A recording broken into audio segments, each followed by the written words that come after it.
So I am just stuck real quick. I had to pull off the road for a minute. I figured it's time to set up another video for you people. Because mostly this might be the last one I ever make. Oh, I'm just being a little bit hyperbolic. Turns out that they just issued a tornado warning in the county I'm driving through. So I am in the southwestern part of Virginia, and it is stunningly beautiful. But apparently we are going to get a tornado. So that's weird. Anyway, back on the highway. I'm all filled up. My car said, "I'm thirsty, give me fuel." So I did. And I have about another 342 miles left before I have to fill up again. So we're good. To Jancis Creek Road. Anyway, so I'm listening to the radio while I'm driving, as you do. And there was no channels, no good radio stations in the middle of nowhere. So I did the worst possible thing. I looked on NPR. Ugh. So that's the only one. There's an NPR radio station about 15 feet. So you can always find one way of traveling. And they were talking about a judge in Boston, Massachusetts, a federal circuit court judge of some sort, who has demanded that Trump stop deporting criminals. So I'm like, okay, fine. I'll listen to the story. So apparently this judge in Boston says that there are a handful of people, I think it was 3, 5, doesn't matter, a handful of people who Trump has deported. I think he deported them to Sudan, but I'm just going to say Africa to keep it simple. I don't remember all the details. I was too upset. So, turns out that some of these people had final deportation court hearing notices as far back as 1999. 26 years ago, they were ordered to leave the country. So Trump finally says, hey, guess what? You're out of here. Yeeted their asses back to where they belong. Now, I get it if you have a problem where, okay, you committed a crime and you were a teenager and you've made a repent and you've changed your ways and you've been good for 26 years and everything's fine. Or they're also wanted for murder. Okay, now the people that he got rid of aren't supposed to be in this country. They aren't following any of our rules. They were ordered to leave through due process. I know that's going to come up every couple of minutes. They didn't get their due process. Bullshit. They got plenty of due process.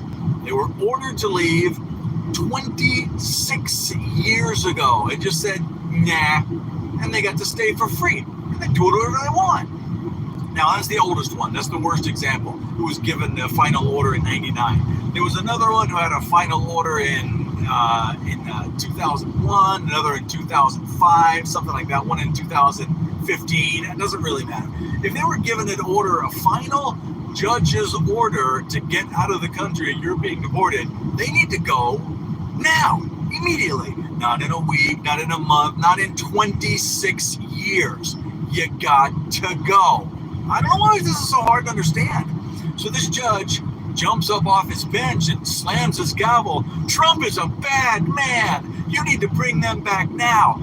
But wait, it's just that's ridiculous on its own. He says, okay, if I understand his ruling correctly, you need to give them legal advice. You need to give them phones. You need to give them warning. Excuse me. And if they can prove they have credible fear of returning back to Sudan, then you can't deport them. Now, we need to give them 72 hours warning before their hearing to find out if they have credible fear. Are you kidding me? Are you kidding me at all? Now, these people are criminals just for the fact that they're in this country illegally after being ordered to leave. So that makes them a criminal right there. But while they were here, they also were committing more crime. So why do you even want them here in the first place? You can't put them in jail. That costs about, what, $40,000 a year to house them in jail? I don't want to pay for it. I'm sure you don't want to pay for it. So guess what? They have to leave. Okay. Now this judge, Okay, this judge from Boston, parked the car in the Harvard Yard, Boston. Why, Judge? Your Honor, Your Holiness, what do you want to be called? Why are you going out of your way to keep criminals in the country? Key bono. Who benefits from getting more criminals and keeping them here? That's the question. I don't know. Is he getting paid by some lobbyist group? Is he own stock in a we want more illegal criminals hedge fund? What's going on? What's the point? How can you rationalize this to a normal person? Well, judges are supposed to know judges are idiots now, apparently. So this judge told Trump, you're not allowed to handle our domestic policy on immigration. I'm pretty sure that he can. The last time that I checked, that's what the country wanted. See, we had this thing called an election, and more people wanted what Trump said he was going to do than wanted what the cacklebags drunk wine bitch said.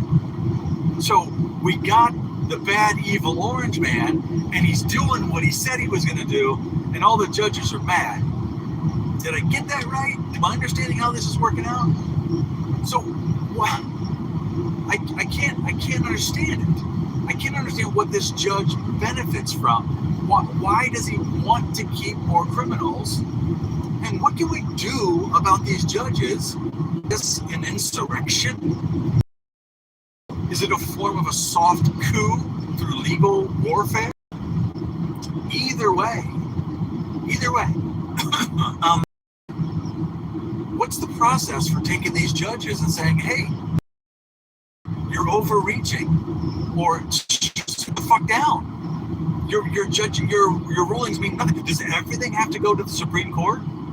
Because, the Supreme Court only hears a couple of cases a year, and they turn down most of them. So they can just decide, yeah, we don't want to do this. We don't want to hear the case. We don't want to make a ruling on these judges that think they have more power than the president. How did they get this far in life where no one told them, no, you can't do that. You don't have more power than the president. Listen, the president made an order. Why don't you go ahead and sit down real quick there? That's what you should do. You should go sit down. Get your sippy cup. Sit down. The problem is these judges don't face any punishment when they overreach. I think they should be disbarred, and some of them should probably be arrested for criminal overreach or trying to facilitate a soft coup on the president. Now, Chuck Schumer said this is why they put all the judges in place last year, to do this, to stop every single thing that Trump can do. So what's the remedy? Do we have to have them removed? Does Trump declare martial law where the courts are no longer valid? I'm sure you don't want it, but if you force him, he's going to have to. And you're not going to like that either, but you're not going to like it for a whole bunch of more reasons, and they're way worse. Way worse. So, now back to the Supreme Court. I have an opinion. I think the Supreme Court is afraid to hear these cases, afraid to take these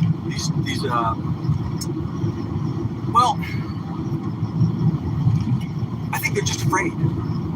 Now, here's what happens. If they make a ruling, they follow the Constitution, and they do, welcome to North Carolina. Oh, by the way, I am now in North Carolina. Anyway, if they make the ruling, and they follow the Constitution, and they have to say, no, Trump is right on this one. Trump is the ultimate highest power in the country when it comes to immigration, border, and keeping the country safe. In charge of the military, et cetera, et cetera. And he has to say to the lower court, I'm overruling your judgment, and Trump can have the deportations. That's okay in this particular case because Trump is in power They're siding with the politics that are in power right now, so there won't be much of a problem. They will get protests, and they will get violent Antifa leftist nut jobs petitioning in front of their house and making death threats. But the law is on their side. The police will probably back them. The military will back them. The National Guard will back them, whatever happens, because they're sided with the president, follow the Constitution, etc. Well, let's reverse that for a second. What if they made a ruling that the general public didn't like? Well, they can't enforce it. Like, let's say, for example, they go against Trump and say, no, you can't do any of these tariffs. Okay? Let's say they side with one of these lower courts that all heard about Trump's tariffs and say, no, I'm sorry, Mr. President, your tariffs are unconstitutional. You're not allowed to do that. And Trump says, okay, great, you've made your ruling. Now enforce it. And what happens is everyone can see that the courts have no real power. They can make rulings, they can make judgments, they can stand out on the street corner and yell till they're blue in the face. But they can't do anything about it. They can enforce their judgments. And I think when it comes right down to it, that's why the Supreme Court is kind of afraid to take these hot topics and make a ruling. Because they're going to make one side or the other, sometimes both, upset.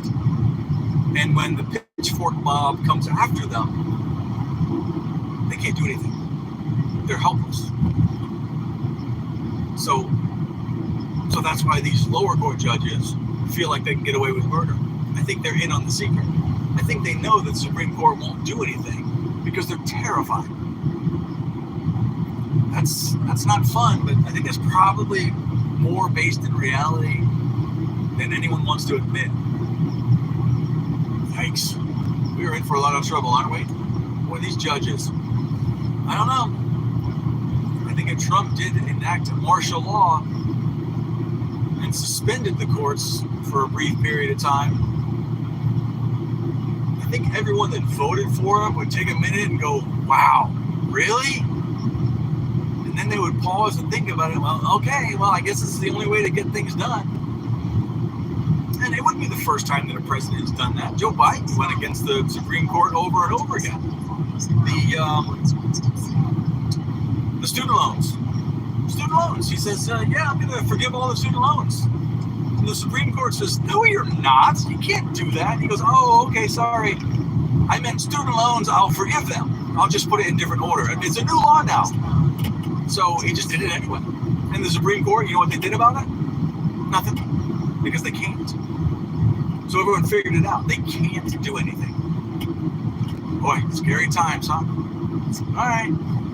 Well, that's my 2 cents worth. I'm heading towards Winston-Salem right now, so if you see a giant box truck with some guy screaming into a phone, that's me. All right, now, I guess I want to wrap it up there, but tell me what you think. You know, do you think I'm right about the Supreme Court? Do you think I'm right that they won't hear these big cases? Do you think that I'm right that they don't have any real power? And do you think Trump will actually do martial law? Whew, that's a big one. All right. I'll talk to you in a little bit. Thank you. Bye-bye now.